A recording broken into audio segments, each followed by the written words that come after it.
Hey friends, thank you for joining with me. இன்றைக்கி நம்ம பன்னீர் வச்சு ஒரு கிரேவி செய்ய போகிறோம். அதுக்கு தேவையான பொருள் 2 தக்காளி, 2 வெங்காயம் அரைச்சி வச்சுருக்கேன், பன்னீர், மஞ்சத்தூள், 1 டேபிள் ஸ்பூன் மிளகாய்த்தூள்.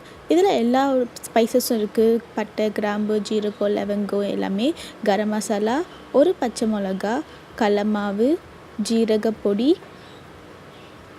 இஞ்சி பூண்டு பேஸ்ட்டு, அப்புறமேட்டு கொத்தமல்லி, உப்பு, கொஞ்சமாக கஸ்தூரி மேத்தி, நெய். வாங்க எப்படி செய்யலான்னு பார்க்கலாம். கடாயில் 2 டீஸ்பூன் நெய் எடுத்துப்போம். இந்த எண்ணெய் காஞ்சதுக்கு உடனே அதில் நம்ம ஸ்பைசஸ்லாம் சேர்த்துக்கலாம். நான் இன்றைக்கி பட்டை, கிராம்பு, ஏலக்காய், ஜீரகம் எல்லாமே சேர்த்துருக்கிறேன். ஏலக்காய் நம்ம தட்டி போட்டால் ரொம்ப வாசனையாக இருக்கும், ரொம்பவே நல்லாயிருக்கும். ஸ்பைசஸ்லாம் நல்லா பொரியிற வரைக்கும் வெயிட் பண்ணலாம். இது நல்லா பொரிஞ்சதுக்கப்புறம் அதில் நான் அரைச்சி வச்சுருக்கிற வெங்காயம் சேர்த்துக்கிறேன். 2 வெங்காயம் இன்றைக்கி நான் எடுத்திருக்கேன். நம்ம எவ்வளோ வெங்காயம் எடுக்கிறோமோ சேம் குவான்டிட்டியான தக்காளியும் எடுத்துக்கணும். 2 வெங்காயம் 2 தக்காளி நான் எடுத்து நான் அரைச்சி தனித்தனியாக வச்சுருக்கிறேன். முதல்ல இந்த வெங்காயம் நல்லா பச்சை வாசனை போகிற வரைக்கும், தண்ணி சொன்ற வரைக்கும் நம்ம வதக்கணும். நான் கொஞ்சம் மூடி வச்சு வதக்கிறேன். நல்லா சிம்மில் வச்சு, ரொம்ப சிம்மில் வைக்க வேணாம், மீடியமில் வச்சு தண்ணியெலாம் வடிகிற வரைக்கும் வறுத்துக்கலாம். கூடவே நான் இஞ்சி பூண்டு பேஸ்ட்டும் போட்டுக்கிறேன். இஞ்சி பூண்டு ரொம்ப பேஸ்ட்டாக இருக்கும்னு அவசியம் இல்லை, கொஞ்சம் கொரன்னு இருந்தாலே நல்லாயிருக்கும். இது தண்ணி போகிற வரைக்கும் நல்லா நம்ம வதத்துக்கலாம்.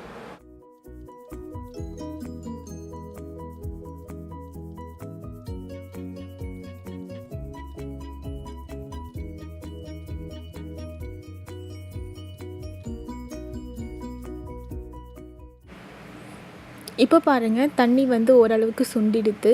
இந்த மாதிரி வரத்துக்கு எனக்கு 8 நிமிஷம் எடுத்தது. இன்னொரு 2 நிமிஷம் நம்ம வதக்கியிருந்தால் தண்ணி நல்லா சுண்டிருக்கும். இப்போ மொத்தமாக நான் 10 நிமிஷம் வதக்கியிருக்கேன். தண்ணி எல்லாமே நல்லா சுண்டிடுச்சு.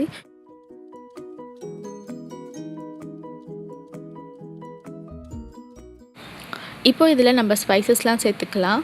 1 டேபிள் ஸ்பூன் மிளகாய்த்தூள், கரம் மசாலா, மஞ்சத்தூள், ஜீரகப்பொடி, 1 பச்சை மிளகா, கூடவே கடல மாவு. கடல மாவு நம்மளுக்கு திக்னஸ் கொடுக்கும், டேஸ்ட்டும் நல்லாயிருக்கும். இப்போ இது எல்லாத்தையுமே ஒரு 2 நிமிஷத்துக்கு வதக்கிக்கலாம். நல்லா வதங்கினோடனே லைட்டாக இதோட பச்சை வாசனை போனதுக்கு அப்புறமேட்டு இது கூட நம்ம தக்காளியும் சேர்த்துக்கலாம்.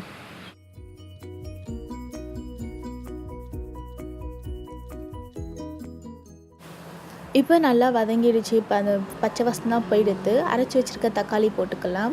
தக்காளியை போட்டு இதுவும் நல்லா தண்ணி சுண்டுற அளவுக்கு வதக்கலாம்.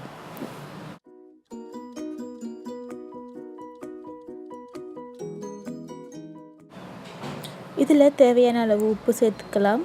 உப்பு சேர்த்துட்டு நல்லா கிளறிப்போம். இப்போ இங்கே தக்காளி வெந்துட்டுருக்க நேரத்தில் நம்ம பன்னீரை டோஸ்ட் பண்ணி எடுத்துக்கலாம். நீங்கள் பன்னீரை ஸ்ட்ரைட்டாகவும் போடலாம், பட் நம்ம டோஸ்ட் பண்ணி போட்டால் இன்னும் நல்லாயிருக்கும். நான் வெறும் கடாயில் பன்னீர் போட்டு சுடு பண்ணுறேன். ஆனால் இதில் நீங்கள் எண்ணெய் எதுவுமே ஊற்றணும்னு தேவையில்லை. கலர் சேஞ்ச் ஆகிற அளவுக்கு நம்ம இதை போட்டு பரட்டி எடுத்தால் ரொம்பவே நல்லாயிருக்கும்.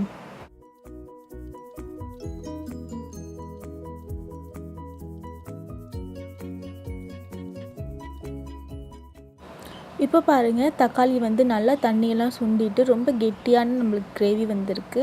இந்த நேரத்தில் நம்ம தேவையான அளவுக்கு தண்ணி ஊற்றிக்கலாம். உங்களுக்கு எந்த அளவுக்கு கிரேவி திக்னஸ் வேணுமோ அந்த அளவுக்கு தண்ணி ஊற்றிக்கோங்க.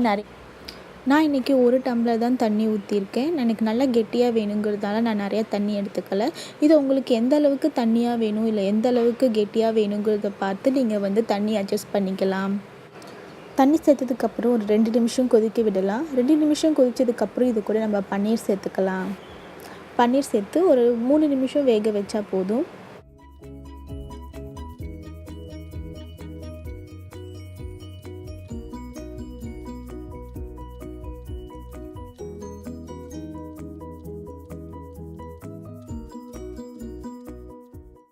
இப்போ இதில் பன்னீர் சேர்த்ததுக்கப்புறமேட்டு கஸ்தூரி மேத்தியும் கொத்தமல்லியும் சேர்த்து நம்ம நல்லா வதக்கிக்கலாம். இப்போது இதை மூடி போட்டு ஒரு 3 நிமிஷத்துக்கு சிம்மில் வேக வைக்கலாம்.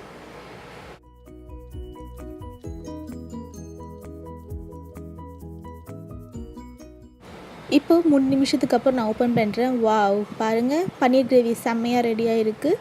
கண்டிப்பாக நீங்களும் உங்கள் வீட்டில் ட்ரை பண்ணி பாருங்கள். உங்களுக்கு எப்படி வந்துச்சுன்னு என்னோட கமெண்ட் பாக்ஸில் சொல்லுங்கள். உங்களுக்கு இந்த வீடியோ பிடிச்சிருந்தா மறக்காமல் லைக் பண்ணுங்கள். உங்கள் ஃப்ரெண்ட்ஸ் ஃபேமிலியோட ஷேர் பண்ணுங்கள். என்னோட சேனலை சப்ஸ்கிரைப் பண்ணுங்கள். தேங்க்யூ ஃபார் வாட்சிங்.